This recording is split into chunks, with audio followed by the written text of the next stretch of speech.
Similar track, same gauge, but different location. If you haven't already guessed, we are not at the Vale of Rheidol Railway today, but we are visiting the Brecon Mountain Railway down in Merthyr Tydfil. A railway which, nonetheless, is extremely closely related to the Vale of Rheidol, mainly through the Vale of Rheidol's late owner, Peter Ramsden.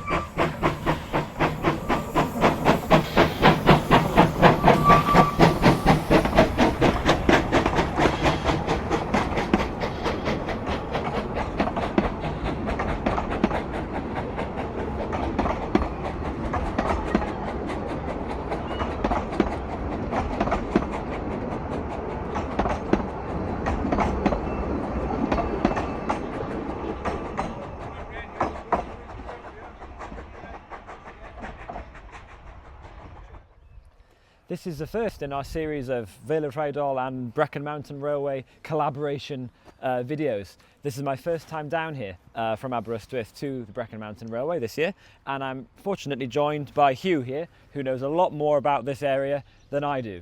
So I was wondering if you could tell me a little bit about the whole Merthyr Tydfil area and its industrial heritage.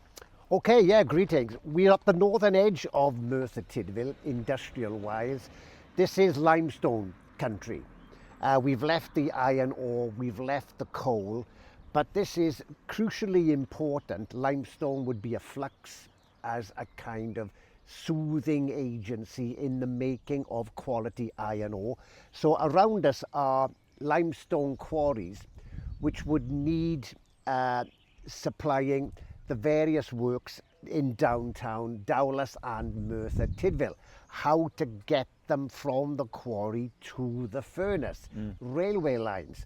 So we're at the edge of a railway network which in its day was absolutely, well, not just unique, but immeasurably important in the continued industrial prowess of Merthyr Tydfil and the whole area along the heads of the valleys, by which I include the western and eastern valleys of the Gwent coalfield, the central coalfield here, and right the way down to the ports of Newport, Cardiff and latterly Barry Docks. So even though we're in South Wales, people might think, oh, it must be coal railways, but actually there's a lot more to it than that, isn't there? Yeah, we've got one foot in the countryside. We're on the very edge of Brecon.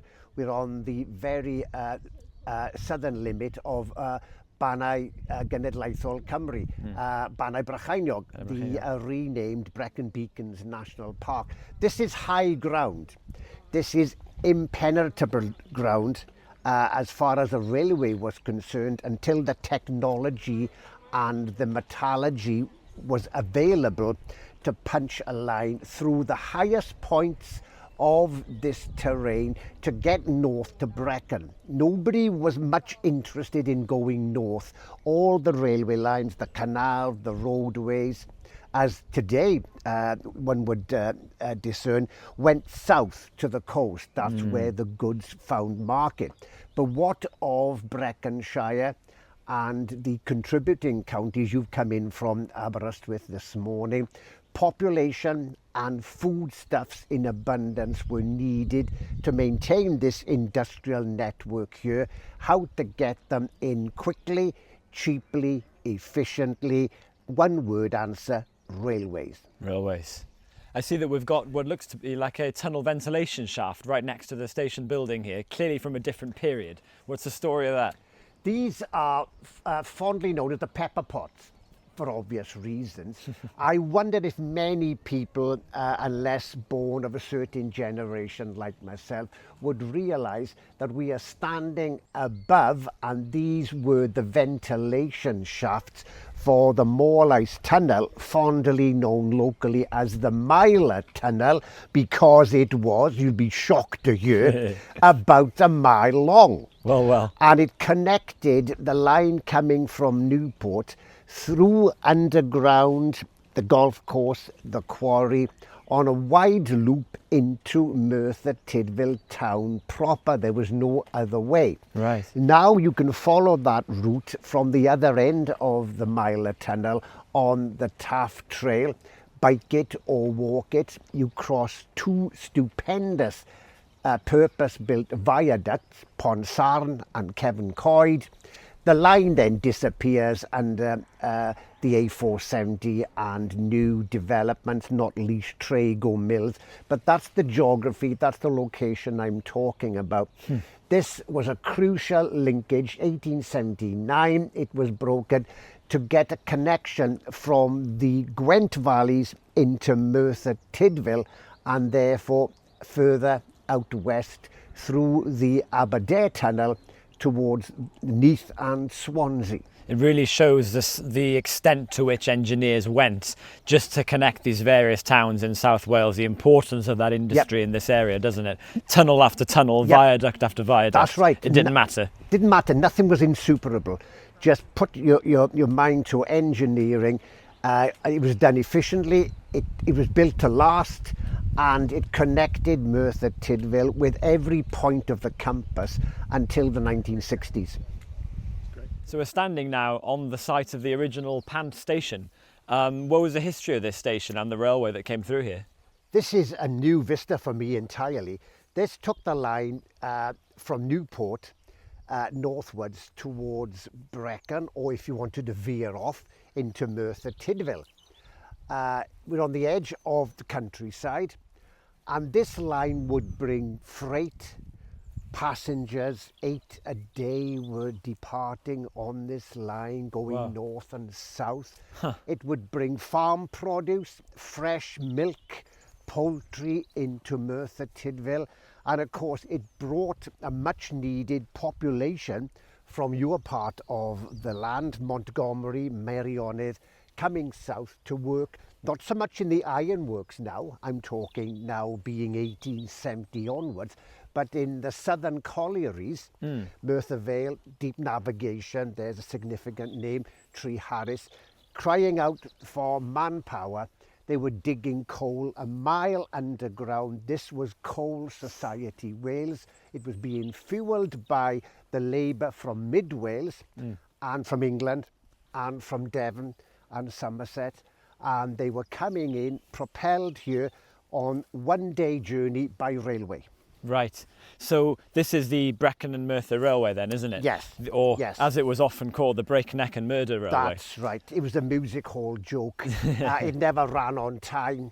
A would-be suicide case laid his head down on this line many years ago and did finally perish through starvation, because no train was coming for the next few days. It's a standby joke.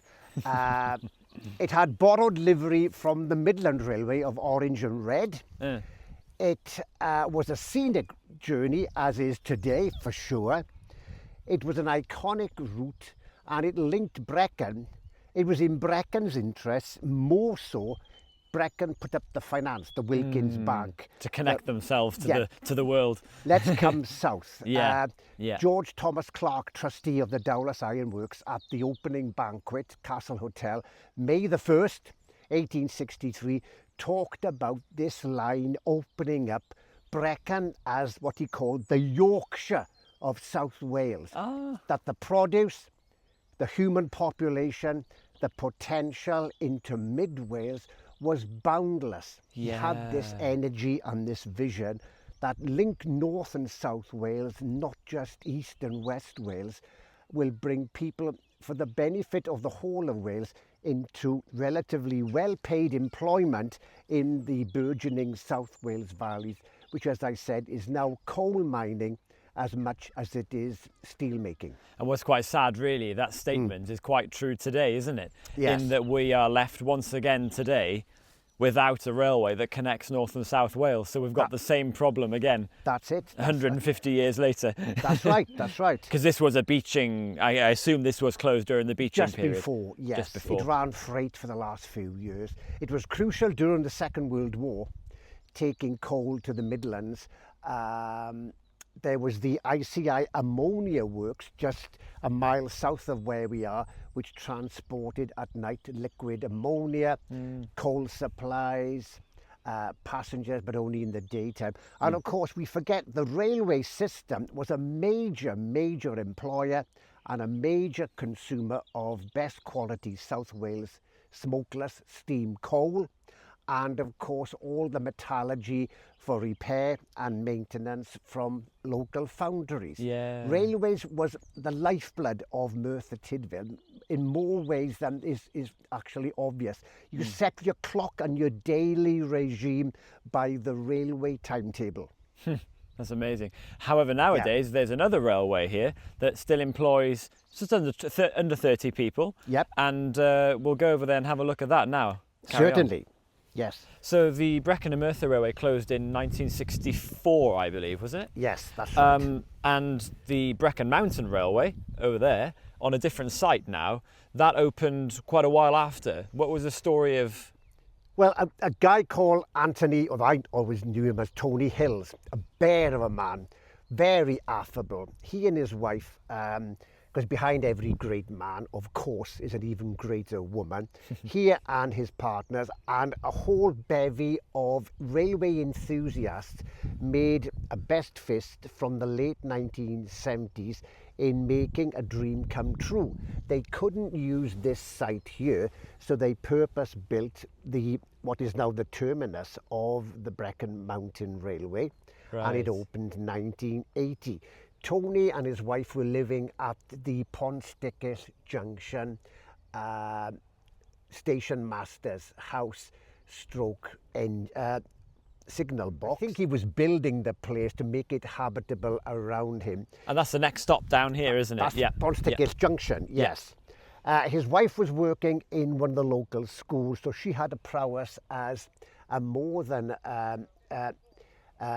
prodigious cook and caterer. And for about a year and a half, Shunter's restaurant, which few people remember, was serving some of the finest fare at the beginning and at the end of this railway line. Oh, wow. So Tony's dream came to fruition through indefatigable effort on his part with a whole host of like-minded enthusiasts. Piecemeal, they built the whole infrastructure, the locomotives, the railway lines.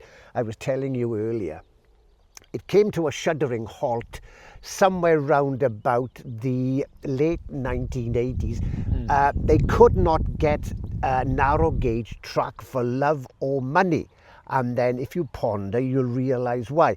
Everything was being commandeered for the push through the Eurotunnel linking England and France. Once that was completed, there was a glut of such stock on the market, and therefore from Ponsticket northwards through to Donegal, which is not an actual halt, and then upwards, alas, after Tony's time, to the present stopping point on the edge of Torpantau platforms and tunnel. So it was really the dream of Tony Hills and his business partner Peter Rampton as well, of course, who had the collection, or Collection X as we call it now, up on the Vale of Rheidol. It was their joint dream, as it were, that created this railway. And it was designed in a place where you have a good catchment of people who would be potential customers, and also in an area which has a rich railway history. That's right. And he was working 24/7, didn't stop night and day throughout all the seasons and weathers. We're on the 1,000 feet plus contour line. The winters can be severely harsh in this part of South Wales, but nevertheless he had a dream to make it viable, and by dash he did it. All praise to him. Tony, if you're listening to this from somewhere up in heaven, this is your legacy, and the whole of South Wales is mighty proud of what he and like-minded enthusiasts and partnerships and financiers and everybody has brokered in his memory now. We should not forget that. I think there are major celebrations of 45 years come this beginning of June. Absolutely, yes, 45 years of Brecon Mountain Railway. There we are. Wow, be there, miss it and weep. Well, What I have here, a Brecon and Merthyr Railway Rules and Regulations copy, pocketbook, 1865, which was once in the ownership of Rhys Morgans of 44 Francis Street, Dowlais. Right. That house still stands to this day. Well. And here is almost a Bible for life. His would be a job for life, and it gives all the rules and regulations for the efficient running of this railway line. Amazing. I've yet to go through it all. I know that the Taff Vale Railway, when it first opened, insisted on only married men being station masters. Well. And that a Bible be placed in every railway waiting room. Now, I wonder if the same is contained within these pages here, but this is an absolute jewel. It is a gem, isn't it? It's every regulation, signalling, speed, discipline, politeness, the whole lot. Fantastic. This is a manual of its time, but it's come down through the years to the present day. Absolutely beautiful. Brilliant. And in good. We're here in the workshop now at Pant Station, the present Pant Station. And behind us, what do we have here? We have one of the newest project that's going on here at the workshop, don't we? Yep. This has been a fulcrum of engineering endeavour since Anthony Hill's dream all those years ago. Another engineer with a dream, of course, was Richard Trevithick. February 1804, he pioneered the first steam-powered locomotive engine journey on a horizontal plane from Penydarren to Abercynon. It never made the return journey, he never took out patents, and he wandered off to other projects. But the birthplace of the railway locomotive is here in Merthyr Tydfil. Bore da, Cymru. I'm Josh and I'm the marketing officer for Hopetown Darlington, the newly opened and award-winning visitor attraction here in Darlington, North East England. Behind me is Penydarren, a replica of the original locomotive that performed the first ever railway journey back in 1804. Penydarren is on loan from Amgueddfa Cymru Museum Wales. Penydarren forms part of the lineup of 3 historic locomotives for S&DR 200% Railway Pioneers, the first exhibition to celebrate 200 years of the birth of the modern railway here at Hopetown Darlington. We hope you can visit the exhibition, Hopetown Darlington and Darlington itself during 2025 as we celebrate S&DR 200 Festival. Diolch, siarad yn fuan. And 200 years later, Here we are again. The son of the founder of the Brecon Mountain Railway, still continuing that legacy. Yep. And we have here what will be the only preserved Forney type American engine in service anywhere. So it's nice to see that legacy of constructing old and new going together right here. All power to you, Matthew. Go for it. The essence of this railway journey, you can look through the exit there at the Brecon Beacons. It was the sheer traction power needed to get this terrain conquered, for want of a better word. Double headers were often the norm to get to Torpantai and then down as a braking mechanism, what was known as the 7 Mile Bank. Right. So over the years, Tony Hills and colleagues have been experimenting. Their initial locos were not powerful enough. So we have number 2 here, which could make the journey to Torpantai where the line ends. For the moment, never say never, nil desperandum. Because the first, wasn't it, the first engine was the Quarry Hunter at Sybil, wasn't it? That's right. Which was built by Tony in his garden shed. So I gather, yes indeed. Which was an incredible feat. And that pulled the first trains here, didn't it? Yep, but obviously that couldn't get very far with one carriage as well. So this was the first engine that could make it all the way to Torpantai. He was only going to his house at Ponstickes Junction. Right. And then back again. Yeah. Yes, and I grew up with Hunslets, I remember, in the precincts of the Dowlais Ironworks foundry. And people with long memories will remember them being parked up almost redundant over the years. So locomotive engines have been part of the DNA of Merthyr Tydfil, of Dowlais, through the years. A very interesting day out from the Vale of Rheidol. We've looked at the history of the Brecon Mountain Railway and of course the other railways that surround it. We'll be back in Aber next time, but we'll be back here again soon, especially for the 45th anniversary event in June, at which Pendyffryn and Margaret, the two engines based on our museum in Aberystwyth, will be here, so be sure to come and check us out for that.